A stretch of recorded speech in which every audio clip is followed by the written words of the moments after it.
Naam, mpenzi wa Mwananchi Digital, karibu katika uchambuzi wa kina wakaangalia kile ambacho kimejiri katika mchezo wa jana wa nusu finali ya kombe la CRDB kati ya Azam dhidi ya Yanga, ambapo Yanga iliweza kupoteza mechi hiyo kwa mabao 3-2 dhidi ya Azam. Na hapa niko na mchambuzi Chazi Abel aweze kutuelezea nini ambacho Azam ilifanikiwa jana na kuvunja rekodi ya Yanga ya kucheza mechi 28 bila kupoteza tangu mara mwisho ilipofungwa katika finali ya kombe la CRDB dhidi ya Simba Julai 25 mwaka 2021 pale katika uwanja wa Lake Tanganyika Kigoma. Abel, nusu finali ya jana kwanza ilikuwa ni nusu finali ya aina gani na kile ambacho kimetokea? Azam waliwini ni wapi licha kwamba kucheza pungufu kwa muda mrefu? Azam walifanikiwa katika namna ambavyo ya nidhamu ya kimchezo na kufanyia kazi mbinu ambazo mwalimu alikuwa nazo. Najua Yanga ni timu ambayo imekuwa ni tishio sana kutokea pembeni katika siku za hivi karibuni. Sasa ukiangalia Azam waliweza kufunga njia za Yanga pembeni na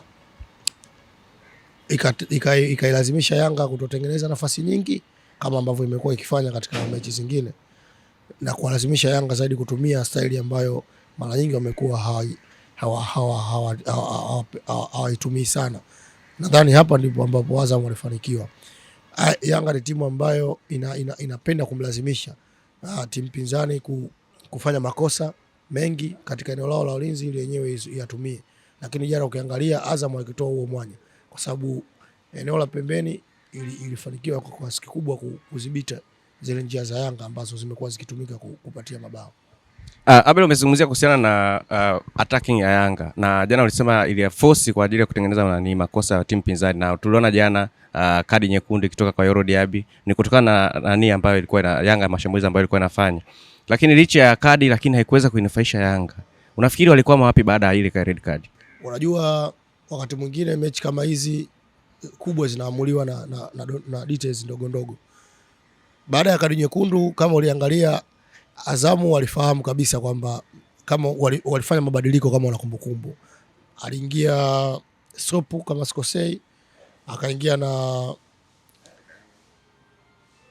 aliingia Zidane Seleri na kuna beki walimuingiza la Mekilawi.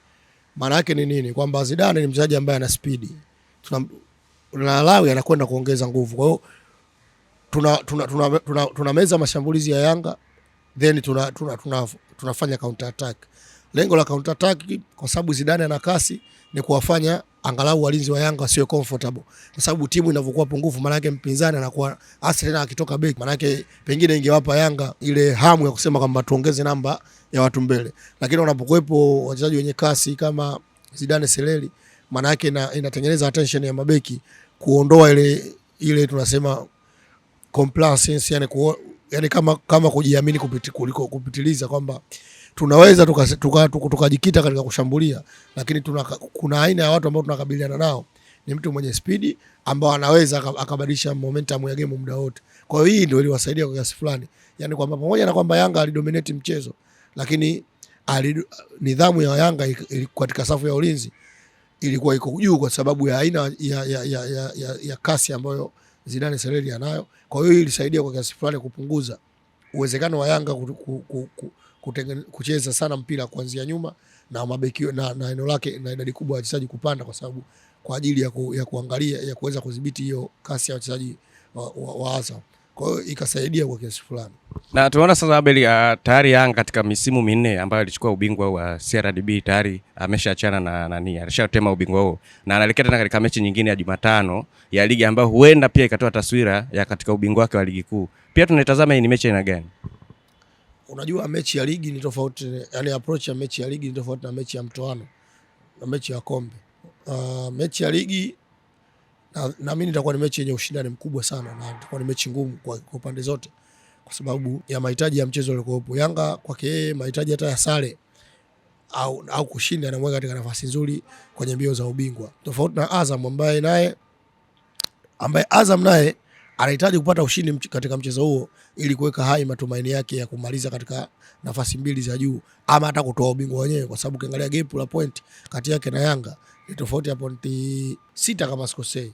Kwa hiyo unaweza ukaona ni kwa namna gani ambavyo hii mechi bado ina ugumu, na ukiangalia matokeo ya mechi hii ya nusu finali ambayo imepita yanaongeza ugumu, kwa sababu kwa upande wa Yanga maana yake anahitaji kurudisha ile ari ya timu kwa kupata ushindi katika mchezo huo, na Azam anahitaji kuendeleza ile morali ya timu kwa kupata ushindi, kwamba kuwa na muendelezo wa kile ambacho wamekifanya katika mchezo uliomalizika. Kwa hiyo naamini kuna mechi ngumu sana Zanzibar baina ya hizo timu mbili, na bahati nzuri zinakutana timu ambazo zina walimu ambao wanajua sana kusoma mchezo na kutafuta mpango bora wa kudhibiti timu pinzani.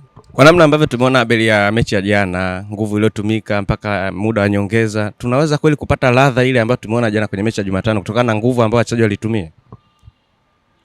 Unajua swala la kwanza miundombinu yetu kwa sasa hivi, hasa kwa hizi timu kubwa, ukiangalia mechi imechezwa Mwanza usiku ule tumeona Azam wamerudi, maana yake tayari wanaweza mapumziko ya siku moja kwa ajili ya mchezo huo, na Yanga pia naamini nao wanajipanga vizuri kwa ajili ya mchezo huo. Lakini tufahamu kwamba hizi ni timu ambazo zina vikosi vikubwa na wana timu kubwa ya watu katika mabenchi yao ya ufundi kwa ajili ya program mbalimbali kama hizo za kurecover baada ya mchezo.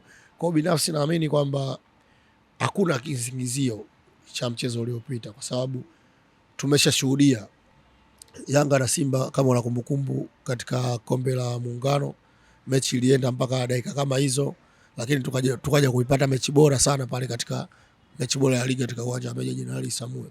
Kwa hiyo binafsi naamini miundombinu yetu, kwa sababu hizo timu zote zinasafiri, imetoka Mwanza kurudi Dar kwa ndege na bado zitaenda Zanzibar, ni mwendo ambao hatao, ni safari ambayo haichoshi.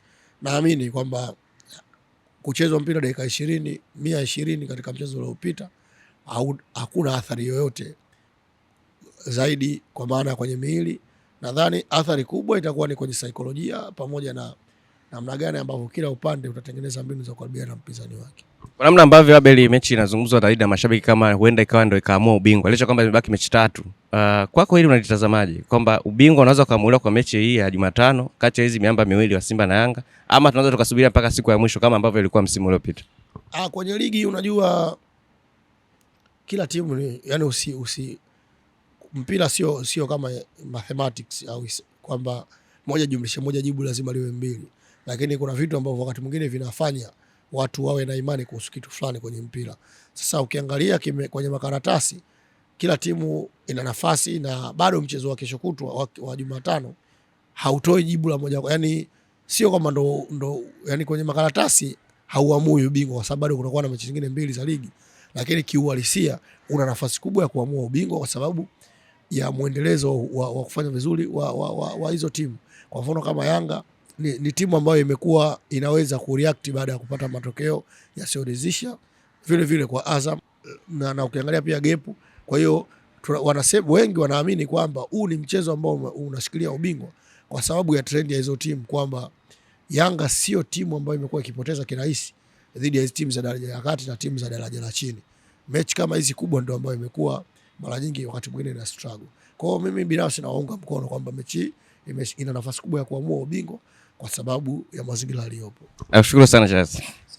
Na mpenzi wa Mwananchi Digital, huyu alikuwa ni Charles Abel ambaye tulikuwa tunazungumza naye kuhusiana na kile ambacho kimetokea jana katika uwanja wa CCM Kirumba jijini Mwanza, ambapo Yanga iliweza rasmi kutema ubingwa wa CRDB Federation Cup kwa baada ya kufungwa mabao 3-2 dhidi ya Azam, ikiwa ni finali ambayo itakutanisha matajiri wa jiji la Dar es Salaam, Azam FC dhidi ya Simba, itakayopigwa Julai 4 mwaka huu hapa. Ni finali na gani? Ni kitu cha kusubiri na kuona, lakini kumbuka kama jana ilikuwa ni ushindi wa kwanza wa Azam dhidi ya Yanga katika kombe la Confederation Cup baada ya mara ya pili kupoteza katika finali. Ilikuwa jana ni mchezo wa 3 ambao timu hizo zinakutana, lakini pia ilikuwa ni mechi ambayo Azam ilivunja rekodi rasmi ya Yanga ya kucheza michezo 28 ya kombe la CRDB bila kupoteza tangu mara mwisho ilipofungwa na Simba bao 1-0 zidi kwenye uwanja wa Lake Tanganyika Kigoma Julai 25 mwaka 2021. Mimi ni Daudi Libati, nilikuwa na mchambuzi wangu Charles Abel ambaye tulikuwa tunazungumzia kile ambacho kimejiri katika mchezo wa jana na mechi ijayo